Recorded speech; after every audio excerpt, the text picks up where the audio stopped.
Chemistry वाली sir पे अब मैं जो आपसे डिस्कशन करने जा रहा हूं वो है हमारा मोल कॉन्सेप्ट। तो इस मोल कॉन्सेप्ट के अंदर इंट्रोडक्शन है।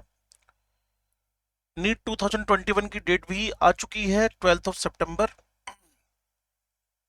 तो some basic concepts of chemistry. तो चलते हैं जी, आप इसका सिलेबस देख लीजिएगा, आपके पास ब्रोशर में होगा। General introduction, importance and scope of the chemistry, concepts of the elements, atoms, molecules, atomic and molecular mass, mole concept, molar mass, percentage composition, empirical molecular formula, chemical reaction, stoichiometry, calculation based on stoichiometry, laws of chemical combination, Dalton's atomic theory, precision accuracy, significant figures, ये सब part है। तो कुल मिलाकर इसका objective क्या है, इसको अंडरस्टैंडिंग करना, appreciate the role of chemistry in different spheres of the life. तो उसी में सबसे पहले हम इंट्रोडक्शन पे चलते हैं।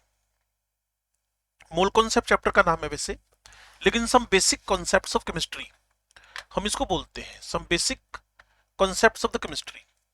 तो देखें केमिस्ट्री डील क्या कर रही है, कॉम्पोजिशन को, पानी में क्या क्या है, हाइड्रोजन ऑक्सीजन है, ये बताना, यह कॉम्पोजिशन का स्टडी। स्ट्रक्चर को, वाटर का मोलिक्यूल sp3 हाइब्रिड है, वी शेप है, 109.28 डिग्री एंगल है, ये सब बताना स्ट्रक्चर में आता है। And properties of the matter, ये जो वाटर मॉलिक्यूल है ये न्यूट्रल है, इसका बॉइलिंग पॉइंट 100 डिग्री है, इसका जो फ्रीजिंग पॉइंट है वो 0 डिग्री है, ये यूनिवर्सल सोलवेंट है, ये सब बताना केमिस्ट्री का काम ही है। These aspects can be best described and understood in the terms of basic constituents of matter, atom and molecules, जो कि हमारी केमिस्ट्री का बैकबोन है। Now, that's why chemistry is called the science of atoms and molecules. Can we see, weight and perceive these entities? Is it possible to count the number of atoms and molecules in a given mass of matter? क्या आप पानी का अगर 10 ml आपको दे रखा है, उसमें atoms of hydrogen oxygen और पानी के मोलिक्यूल गिन सकते हैं, and have a quantitative number का, क्वांटिटी का idea, relationship between the mass and number of these particles? जी हाँ, हम ये सब कर सकते हैं on the behalf of some basic concepts of the chemistry.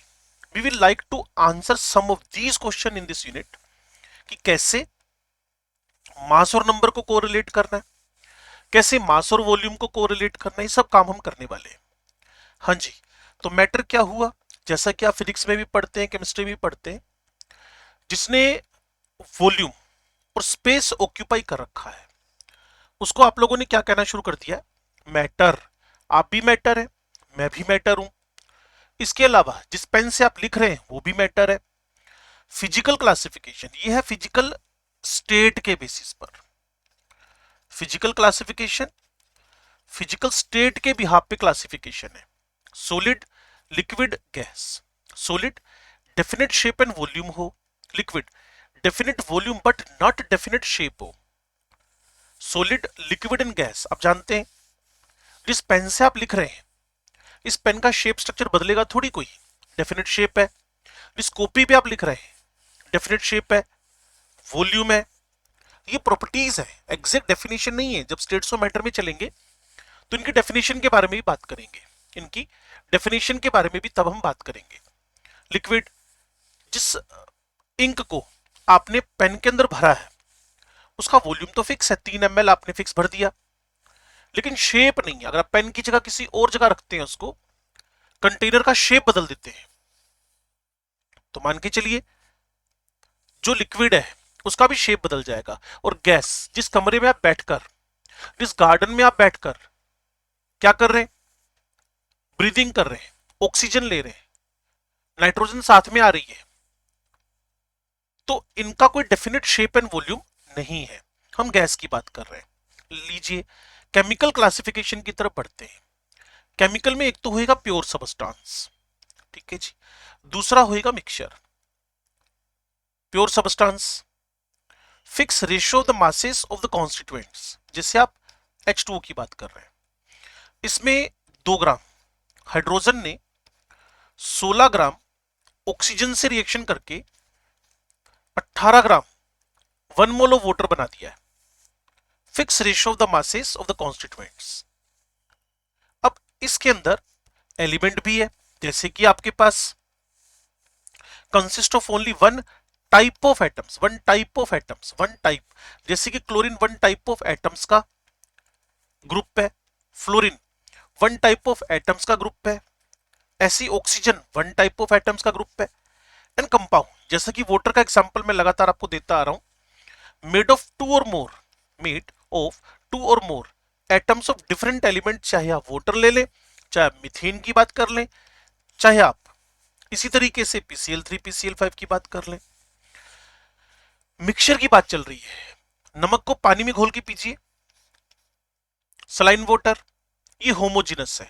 होमोजिन का मतलब होता है throughout same, uniform throughout, same composition throughout, and components are indistinguishable. आप उनको डिस्टिंग्विश नहीं कर सकते हैं।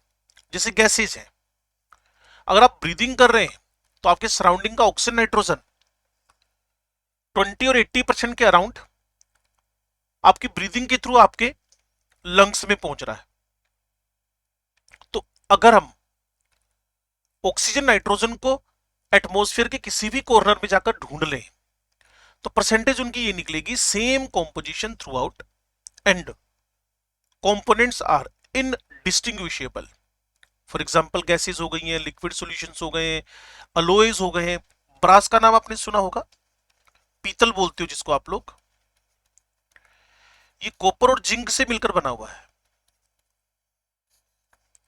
2930, अगर आप किसी भी कॉर्नर में कॉम्पोजिशन चेक करें, मान लीजिए आपके पास एक शीट ऑफ ब्रास है, तो चाहे तो आप इस कोने पे पहुंच जाइए, चाहे आप इस कोने पे, चाहे इस कोने पे, चाहे इस कोने पे, चाहे इस कोने पे, चाहे इस कोने पे, हर कोने पे आपको बराबर, आपको हर कोने पे इक्वली नजर आएगा कॉपर जिंक का यूनिफॉर्म कॉम्पोजिशन, कॉपर जिंक का यूनिफॉर्म कॉम्पोजिशन आपको नजर आएगा। नाउ हेट्रोजेनस की बात कर लें, कॉम्पोजिशन इज नॉट यूनिफॉर्म, जैसे सैंड को वाटर में मिला दें, ये हेट्रोजेनस हो गया है। और वैसे भी 12th क्लास तक पहुंचते पहुंचते हमारे पास चैप्टर आएगा सरफेस केमिस्ट्री, कोलोइड्स बोलते हैं, 9वीं में इसका जिक्र था आपके सिलेबस में। तो जब आप 9th क्लास में इसको पढ़ते हो, जब आप 9th क्लास में इसको पढ़ते हो तो वहां टीचर ने आपको बताया था ये हेट्रोजेनस है। चाहे आपके घर में पड़ी हुई टूथपेस्ट हो, चाहे आप दूध मिल्क पी रहे हो, ये सब हेट्रोजेनस है। इस बात का जवाब मिलेगा आपको अगली क्लासेस में। Classification of the universe, universe is classified into types, matter and energy. Matter आप और मैं, the thing which occupies space and having mass, very important, which can be felt by our 5 senses is called the matter। आंखों से मैं अपना pen देख पा रहा हूं और हाथ से मैं इसको फील कर पा रहा हूं, तो ये मैटर हुआ। Matter is further classified into 2 categories, physical, chemical. Physical में मैंने आपको बताया कि फिजिकल स्टेट के बेसिस पे सॉलिड बना, लिक्विड बना, गैस बना। It is based on physical state under ordinary conditions of temperature and pressure. So on the basis of 2 nature of forces, matter can be classified into following 3 ways: solid, liquid, gas। solid एक ऐसा substance, a substance is said to be solid if it is possess a definite volume and definite shape। sugar, iron, gold, wood, etc। आपके हाथ का pen मैं बार बार आपसे कह रहा हूं, definite volume and definite shape है। लिक्विड, उसमें जो इंक भरी जा रही है, जो पानी आप पी रहे हैं अपने पास में रखा हुआ, डेफिनेट वॉल्यूम है, 3 ml 3 ml पानी ही रहेगा। आप उसको किसी भी कंटेनर में शिफ्ट करेंगे, बस उसका शेप पकड़ लेगा वो। They take the shape of the vessel in which they are placed. जैसे पानी हुआ, मिल्क हुआ, ऑयल हुआ, मरकरी हुआ, एल्कोहल हुआ, एटसेट्रा। गैस की बात करें, जैसे कि मैं आपसे लगातार बोलता जा रहा हूं, a substance is said to be gas if it is neither possessed a definite volume or a definite shape। This is because they completely occur the whole vessel in which they are placed। वो पूरे के पूरे उस पे occupy हो जाएंगे, चाहे gas को इस 5 लीटर के कंटेनर में रखो, पूरी फैल जाएगी। चाहे आप इसको 10 लीटर के कंटेनर में रखो, वहां ये एक्सपेंड करके फैल जाएगी। तो कुल मिलाकर they completely occupy the whole vessel in which they are placed. आपके अराउंड जो भी ऑक्सीजन, नाइट्रोजन, CO2, ओजोन वगैरह वो सब इस कैटेगरी में डल जाएंगी। जब आप एक केमिकल क्लासिफिकेशन की तरफ बढ़ते हो तो it may be classified into 2 types. Pure substance, जैसा मैंने आपको बताया, इसके अंदर एलिमेंट है, पूरे 118 एलिमेंट की हमारे पास एक पीरियोडिक टेबल है। 118 एलिमेंट्स की पूरी पीरियोडिक टेबल है। कंपाउंड्स, जिसके अंदर है तो ये pure substances, only one type of substance pure substances की कैटेगरी में एलिमेंट हो गया है। एलिमेंट वो हुआ जो वन काइंड ऑफ एटम्स वाला हो, one kind of atoms, one kind of atoms, one kind of atoms, एक ही टाइप के जिसके अंदर एटम्स पड़े हो। It is classified into 3 types depend on physical and chemical properties. Zinc, copper, mercury, actinium, tin, lead etcetera, ये metal है। और वैसे पूरी पीरियोडिक टेबल को हमने 3 हिस्सों में बांटा हुआ है, metal, non metal and metalloid. Metal extreme left hand side में तो है ही, non metal extreme right hand side में तो है ही, मेटलॉइड्स अप्रोक्सीमेट मिडल एरिया में आते हैं। जब हम पीरियोडिक टेबल के बारे में बात करेंगे तो ये सब चीजें हम पढ़ेंगे। नेक्स्ट आपके पास है compounds. It is defined as pure substance containing more than one kind of elements or atoms which are combined together in a fixed proportion by weight and which can be decomposed into simpler substances by the suitable chemical method। ढेरों तरीके हैं। चाहे आप water की बात कर लें, water का अगर आप इलेक्ट्रोलाइसिस करवाएंगे तो ये H2 एंड हाफ O2 में कन्वर्ट हो जाएगा।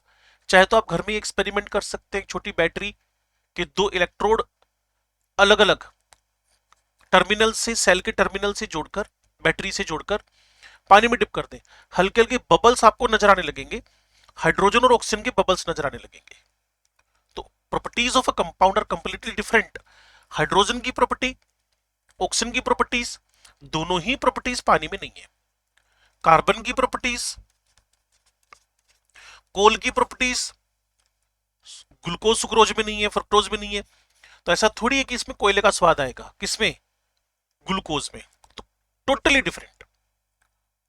बट अगर आप चाहो तो इसके अंदर के एलिमेंट्स को किसी एक सुटेबल केमिकल मेथड से अलग कर सकते हो। The properties of a compound are completely different from those of its constituent elements. ठीक है जी। अब बात करते हैं मिक्सचर की। A material which contains more than one type of substances. जब आप 12वीं क्लास में सॉल्यूशन चैप्टर पढ़ेंगे, सिलेबस का पार्ट है 12th क्लास में, तो आप देखोगे material which contains more than one type of substances and which are mixed in any ratio by weight are known as mixture. The properties of mixture are same as the property individual components. पानी में sugar डालें तो मिठास रहेगी, the properties of mixture are same. पानी का कोई taste नहीं है, tasteless, odourless, colourless. The properties of mixture are same as a properties individual components. Sugar का टेस्ट आएगा, नमक डाले नमक का टेस्ट आएगा। तो मिक्सचर में जो जो कॉन्स्टिट्यूएंट्स होंगे उनका टेस्ट आना ही आना है। तो components of a mixture can be separated by simple physical techniques. अगर आप पानी को शुगर से अलग करना चाहते हो तो आपको एक फिजिकल टेक्निक लगाकर सेपरेशन के, सिंपल एवोपरेशन करा दो, शुगर बच जाएगी और पानी उड़ जाएगा। Mixtures are classified into 2 types, एक होमोजेनस, एक हेटेरोजेनस। जो यूनिफॉर्म थ्रू आउट हो, पानी में नमक डाल लो, हर जगह से फ्लेवर सेम आएगा। चीनी डाल लो, फ्लेवर सेम आएगा। अल्कोहल वाटर, मैं ये तो नहीं कहूंगा कि आप इसको पियो, लेकिन टेस्ट सेम ही आता है। The mixture in which all the components are present uniformly are called as homogeneous mixture. Components of a mixture are present in a single phase. अब बच्चे कहते हैं component of a mixture are present, single phase का मतलब पता है क्या है? जैसे पानी है आपके पास, इसमें हमने नमक डाल दिया, तो ऐसा थोड़ी नमक आपको दिखना शुरू होगा, नमक इसमें घुल गया है, तो हमें सिंगल फेज में नजर आते हैं ये। are present in a single phase. Heterogeneous mixture, the mixtures in which all the components are present non-uniformly. जैसे कि पानी में रेत डाल दो, ऑयल वाटर तो सबसे बेस्ट एग्जांपल है, घर में अभी करके देख लें। एक बाउल लें, कटोरी लें, एक नमक डाल दें, पानी डाल दें और तेल डाल दें, आप खुद ही देख लोगे ये दोनों एक दूसरे से टोटली सेपरेट रहेंगे। इसको बोलते हैं हेटेरोजेनस। ठीक है जी। अब इलुस्ट्रेशंस हैं। इलुस्ट्रेशन नंबर 1 है which is an example of matter according to physical state at room temperature and pressure. Which is an example of matter, तो भाई सारे ही हैं, सॉलिड भी, लिक्विड भी, गैस भी। Which of the following are types of the compound, inorganic like KCl AgCl वगैरह हुए, organic मतलब मीथेन इथेन हुए, इनकी भी डेफिनेशन आपको दी जाएगी। तो दोनों के दोनों कंपाउंड्स की कैटेगरी में जा रहे हैं। विच of the following is an example of homogeneous mixture, homogeneous, तो मैंने भी बताया था ऑयल वाटर तो किसी भी हालत में हो नहीं सकता, ये तो हेटेरोजेनस है। वाटर सैंड भी नहीं हो सकता, ये भी मैंने आपको बताया था, हेटेरोजेनस है। पानी अल्कोहल जिसका मैंने यूज करने के लिए मना किया था आपको, वो एक होमोजेनस मिक्सचर है। तो आंसर आपका फर्स्ट बनना है। सॉल्यूशन कौन है, हेटेरोजेनस, होमोजेनस, क्लियर, हेटेरोजेनस। तो सॉल्यूशन की डेफिनेशन पता है क्या है, homogeneous mixture of two or more known reactive substances, दो या दो से ज्यादा नॉन रिएक्टिव सब्सटेंसेस के मिक्सचर को आप सॉल्यूशन बोलते हो, और वो भी होमोजेनस, यूनिफॉर्म थ्रू आउट होना चाहिए। तो होमोजेनस इसका आंसर आ गया। 12वीं क्लास में सॉल्यूशन चैप्टर में इसको आप पढ़ने वाले हैं। Which of the following is a compound? Graphite producer gas, cement and marble. Graphite की बात करो तो ये कार्बन ही है, एलोट्रोप ऑफ कार्बन है। प्रोड्यूसर गैस एक मिक्सचर है कार्बन मोनोऑक्साइड और नाइट्रोजन का। सीमेंट अगेन एक मिक्सचर है, लेकिन मार्बल इटसेल्फ कैल्शियम कार्बोनेट एक कंपाउंड है जिससे चोक भी बनता है। ठीक है ना जी। Which of the following statement और स्टेटमेंट्स इज और आर ट्रू, सही क्या क्या है। An element of a substance contain only one kind, बिल्कुल ठीक बात है। बस ये एक फायदा होता है, जब आप कोई थ्योरी पढ़ लेते हैं उसके आगे क्वेश्चन पढ़ने में आपको उस थ्योरी का 100% रिवीजन हो जाता है।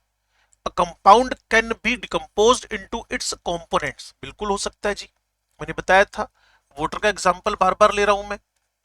ये H2 plus half of O2 में स्प्लिट हो जाएगा।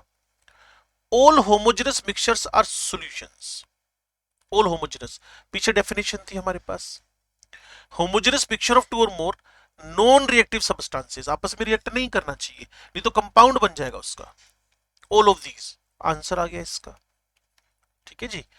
नेक्स्ट टारगेट हमारे पास है, a pure substance can only be, pure pure, तो वो एलिमेंट भी हो सकता है, वो कंपाउंड भी हो सकता है, एलिमेंट भी हो सकता है, कंपाउंड भी हो सकता है। बस एलिमेंट के अंदर वन काइंड ऑफ, एलिमेंट के अंदर वन काइंड ऑफ एटम्स है। A pure substance can only be a compound an element और अ कंपाउंड, तो भाई दोनों हो सकते हैं ये ना। विच of the following is not a mixture, tap water, बिल्कुल सोल्ट्स होते हैं इसके अंदर। डिस्टिल वाटर अकेला पानी है, pure water. Salt in water ये अगेन मिक्सचर बन गया, ऑयल इन वाटर ये हेटेरोजेनस मिक्सचर बन गया। तो कुल मिलाकर इस तरीके से आप लोग इन सभी का एक अच्छा सा रिवीजन करें। तो अब ये 20 मिनट के अंदर सिलेबस क्या है, मैटर क्या है, इस बारे में आपको इंफॉर्मेशन लग जाएगी। अब मैं आपको ऐसे यूनिट्स की तरफ लेके चलूंगा। अगर आप बेसिक से तैयारी कर रहे हैं तो आप इस वीडियो को अच्छी तरह से देखिएगा, आपकी बेसिक से तैयारी हो जाएंगी। फिर मैं आपको इंटरनेशनल सिस्टम्स ऑफ यूनिट्स पे लेके चलता हूं, SI यूनिट्स, वो मैं आपको अगली वीडियो में दे रहा हूं। तब तक आप इस वीडियो को अच्छी तरह से रिवाइज करें, देखें, इसके बाद हम बात करते हैं आपसे। Thanks to watch the chemistry वाले सर।